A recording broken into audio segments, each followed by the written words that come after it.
మరి మనం ఇప్పుడు చెప్పాము ఎన్ఎంఎంఎస్, అది బాగా చదవాలి. ఎందుకంటే ప్రభుత్వం మనకి అవకాశం కల్పించింది. అవకాశం కల్పించినప్పుడు మనం సద్వినియోగం చేసుకోవాలి. ఒక చదువు అనేటువంటిది ఒక వరం. అది ఆ వరంలో మనం ఏ స్థాయికి వెళ్ళిపోవాలంటే ఆ స్థాయికి వెళ్ళిపోవచ్చు. ఐఏఎస్కి వెళ్ళిపోవచ్చు. ఎంత ఈజీ అంటే మనం కాన్సన్ట్రేషన్ చేస్తే ఒక మందే, ఇంకంతే, పోస్ట్ ఒకటి మందే.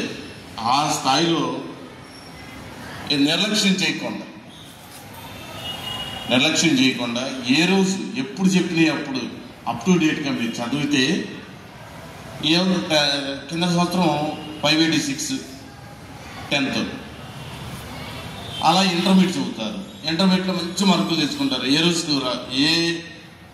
రోజు ఆ రోజు నిర్లక్ష్యం చేయకుండా డిగ్రీ అయిపోయిన తర్వాత సివిల్ రాసేస్తారు. అంతే. కఠోర శ్రమ అనేటువంటిది ముఖ్యం. అయితే మనం మానవులు అప్పుడు చెప్పాను 3 రకాల వాళ్ళు ఉంటారు. నీచులు, మధ్యములు, ఉత్తములు అని చెప్పాను. వాళ్ళు ఏ పని చేయరు. మధ్యములు సగం మొదలు పెట్టేసి సగంలో ఆపేస్తారు. ఉత్తములు అనేటువంటి వాళ్ళు ధైర్యం అనేటువంటి ఉత్సాహంతో ఏ పనిని ఆపరు, ధైర్యమైన. అలాగే మనుషులు కూడా మనం అందరూ మంచివాళ్ళు కాకుండా దుర్జనులు ఉంటారు. ఆ దుర్జనుడి జోలికి మనం వెళ్ళకూడదు. దుర్జనులతో స్నేహం అనేటువంటిది చాలా ప్రమాదకరం. దానికి సంబంధించి ఒక చిన్న పద్యం. తల నుండి విషము పలికిని వెలయంగా తోక నుండు రుచికమునకు తలతోక ఎనక నిలువెల్ల విషము గదరా సుమతి. మీకు అప్పుడు చెప్పారు సుమతి వేమన పద్యాలు ఎందుకు చెప్పారు అంటే మనలో ఉన్నటువంటి మంచి లక్షణాలు, ధర్మం ఆచరించడం, సరైనటువంటి మార్గంలో వెళ్ళటం, మంచి లక్షణాలు. సార్ కూడా ఇందాక చెప్పారు నిజాయితీ గురించి. ఈ నిజాయితీ, ఉత్తమ లక్షణాలు, దాన గుణాలు, ధర్మం చేయటం, ఈ సమాజాన్ని బాగు చేయాలనేటువంటి ఉద్దేశం చేతే ఈ శతక పద్యాలు రాశారు. శతక కవులు సుమతి శతకం, బద్దెన, వేమన శతకం. వేమన శతకం అంటే చెప్పాను నేను 100 పద్యాలు ఉంటాయి.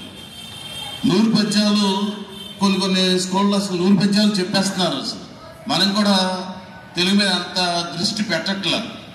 మనం ఇంగ్లీష్ మీడియం కదా అని కొంచెం నాకు నిర్లక్ష్యం అనేటువంటిది కనిపిస్తుంది మీలో. తెలుగు కూడా మన ఇంపార్టెంట్. ఈ శతక పద్యాలు కానీ ఇవన్నీ నేర్చుకుంటే సమాజంలో ఒక గొప్ప వ్యక్తిగా తయారవుతాం మనం. తల నుండి విషము పనికి, తలలో ఉంటుంది విషము. పని అంటే పాముకి విషం తలలో ఉంటుంది. వెలయంగా ఆలోచించగా తోక నుండి తోకలో ఉంటుంది. వృచ్చికం అంటే తేలి. అదే దుర్జనుడు అనేటువంటి వాడికి తల తోక అనకుండా శరీరం మొత్తం విషము. అంటే వాడు ఎట్లా ఏంటంటే మీరు ఏం చేయండి కులుముతనం అనేటువంటిది, ఈర్ష్య, అసూయ, వారులెంతనం అనేటువంటిది అనేటువంటి లక్షణాలు. అలాంటి ఆ విషయం అంటే శరీరం మొత్తం తలతోక అనక వెలయంగా తలతోక అనగా నిలువెల్ల విషము గదరా సుమతి. అంటే మనం దుర్జనుడికి దూరంగా ఉండాలి అని దీని బాగుంది. ఓకే అమ్మ, ధన్యవాదాలు. థ్యాంక్ యూ సార్, మంచి విషయం చెప్పారు. మీ సబ్జెక్ట్ టీచర్స్ ఇలాంటివి అందరికీ దొరకవు, అన్ని స్కూల్లో దొరకవు. కాబట్టి మనకు రొటీన్కి భిన్నంగా వెళ్తున్నారు కాబట్టి చక్కగా మైండ్లో పెట్టుకోండి. ఓకేనా? All the best. Thank you.